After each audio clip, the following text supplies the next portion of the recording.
What's going on, guys? This is Vince with VShred.com, and in today's video, we're going to focus on a place that it seems all the ladies are striving to make all the right kind of gains: the glutes. And guys, this is also a good video for you as well, because we have to stop neglecting glute training, because maybe you don't care about the aesthetics of your backside, but your glutes need to be strong in order to assist other lifts and prevent injury, and squats just aren't going to cut it. So today we're going to dive into two of the most popular glute exercises that tend to get confused as the same thing, but are in fact different: the glute bridge and the hip thrust. What is the difference? Is one better than the other? Should you be doing just one or both? We're gonna break it all down for you. I'ma keep on going up till the lights go down. Now, before we get into these specific exercises, you can do these all you want, but if you have a layer of fat covering your glutes, you can build the muscle, but it won't have the perky look that you're going for. Now, obviously, diet plays a huge role in lowering your body fat percentage, but if you're already doing that and you want something to speed up your fat burn even more, one thing our clients here at VShred love is our #1 recommended fat burner called Burn by Sculpt Nation. It has several research-backed metabolism-boosting ingredients, and we have thousands of people around the world taking it every single day and loving the results. So if you want to check it out, click the link in the description right below this video. And by the way, Burn comes with a lifetime money-back guarantee, so if you don't like it after taking it, just send it back. All right, so now it's time to get into the actual demonstration of the exercises. First up, we're gonna start with the hip thrusts.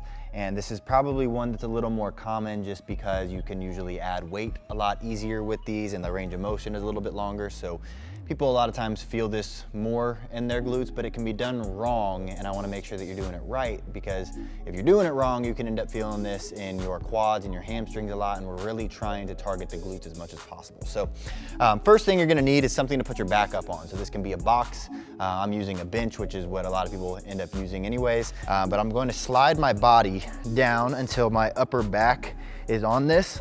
And then I just want it to be, I want to feel it like, basically, I like feeling it right under my shoulder blades. That way I can get a nice full range of motion, go all the way down. If I'm up too high, I almost can't get my knees into the position that they need to be in, which is a 90-degree angle. So at the top, you want your knees to be at about a 90-degree angle. So that should be where you go to check that you're in the right positioning. And then going down, feeling the stretch, and then pressing up. And so if you want to add weight here, one thing I do is I just roll this up onto my toes, pull it up onto my ankles. If it's light enough, you can just pick it up on your hips, but then you just roll it up onto your hip line.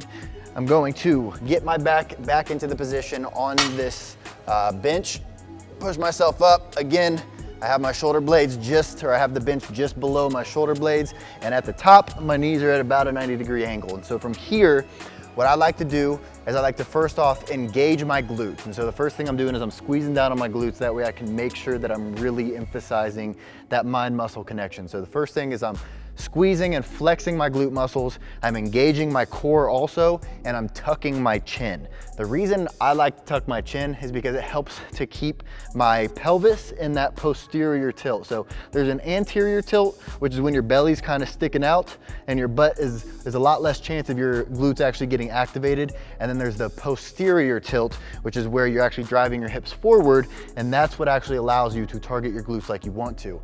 And so chin tucked, you want your shoulder blades just above the bench, posterior tilt in your pelvis, and then you're going to go all the way down. You're going to try to get it until you get a nice squeeze here, and then you're going to press up and squeeze at the top, and I like to go with a 1-second hold and back down. So keeping my hips in that posterior tilt the whole time. I'm not going down and kind of sticking my belly out. You can see my belly right there is kind of pressing out. That's because my hips are now, or my pelvis is now in an anterior tilt. So even at the bottom, you're trying to keep it like that. So up, squeeze, down.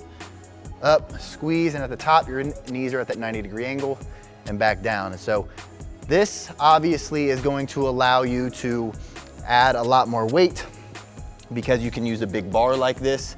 You can add as much weight as you want onto each side, or you can use like a little curl bar, maybe like an easy curl bar, and use like a, I don't know, however much weight that you're using.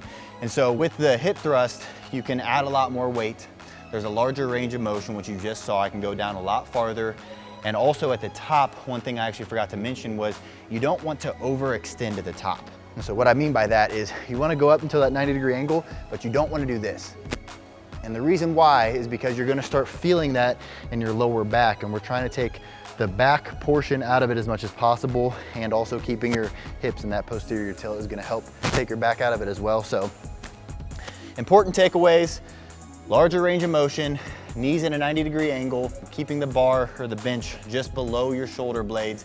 Your chin is tucked, your pelvis is in a posterior tilt, and you're really focusing on controlling that range of motion, because when you do let your ego take over and you are using too much weight or more weight than you can technically handle, you're gonna start letting your form go. You're gonna start engaging a lot of your quads and your hamstrings, is what we're trying to kind of avoid here. Now, obviously you can't avoid it completely, but you can really put the primary emphasis into your glutes, which is what the whole emphasis of this exercise is. So next, we're gonna get into the glute bridge. All right, so with this next exercise, obviously you can tell that the bench has now been taken away, because that's the main difference between these two exercises. Is one is using an elevated back where you can go down farther in that longer range of motion. The glute bridge is generally going to be for beginners or people who are just focusing on lighter weight or just body weight, because you obviously can't get that longer range of motion, and it's a lot harder to, let's say, put a bar across your hips when you're just laying flat on the ground. So with this, if you are going to end up adding weight, I have two 25s over here. And the reason I have two 25s and not one 45 is because when you're down on the ground, so the glute bridge, what I like to do at least, I put my hands down to my side, and it's gonna be the same concept as the hip thrust. Is you're going to be keeping your chin tucked. You want your pelvis in that posterior tilt. Again, you're not trying to stick your butt out down here, which is what I see a lot of girls trying to do at the gym, because they think that maybe it's supposed to work their butt better. When they're doing squats, they're sticking their butt out. Tuck your pelvis every single time you're ever trying to hit glutes. That's gonna be the best tip you can ever get. But tuck your pelvis, and then from there at the top, you're going to try to get your knees to be at a 90-degree angle again. So it's all the same concepts working here. You also don't want to overextend and start hitting your lower back. You want to go until you feel, so that posterior tilt is important. Feel and go until you feel it at that squeeze in your glutes. Hold it for a second, lower yourself back down. Do not rest at the bottom for a second. There's no need to be resting here, especially when you're using lighter weights or body weight. Go right back into the next one, squeeze, go down, up, squeeze, and down. So like I was saying, if you are going to be adding weight, obviously you want smaller plates. And so the reason is because, let's say I'll put a 25 here right now, and now I'm going to be doing glute bridges with 25. Okay, 25 is not enough weight. If I had a 45, I'd have the weight going from down here to up here. And so that's immediately going to be limiting my range of motion. And so instead of having one 45 plate, I can very easily just throw two 25s on here, hold it in place, and do a glute bridge just like that, with perfect form and the full range of motion that a glute bridge allows.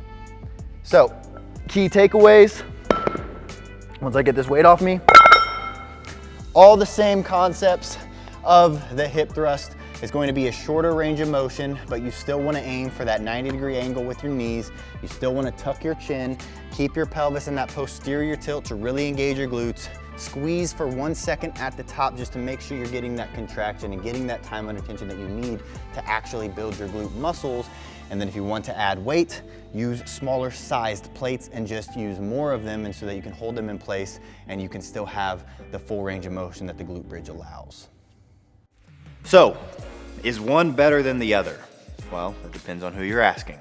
Some people swear by hip thrusts and other by bridges, and this is because everybody's body is different. So the answer is no, not really. It all boils down to your personal preference and your fitness level and where you feel the best burn.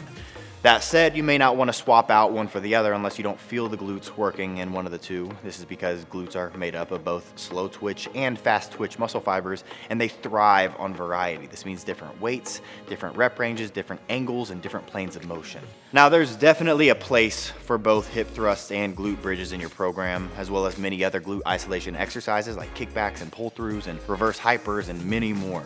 And we have an entire glute training program here at VShred if you want to check it out, is called our Booty Builder, and it takes you through a series of different exercises for building your glutes as best as possible and as fast as possible. And so if you want to check it out, I'll put a link to it in the description below. It's the second link down there. So the first one's that fat burner we talked about. The second one is the Booty Builder program. It's a great program. Our ladies love it. But other than that, guys, that's all we have today in this video. If you like this video, make sure you're clicking that thumbs up button below, subscribing to the channel, and commenting down in the comment section what you want to see next. I'm always trying to make videos that you guys want to see. So thanks for watching, and I'll see you in the next one.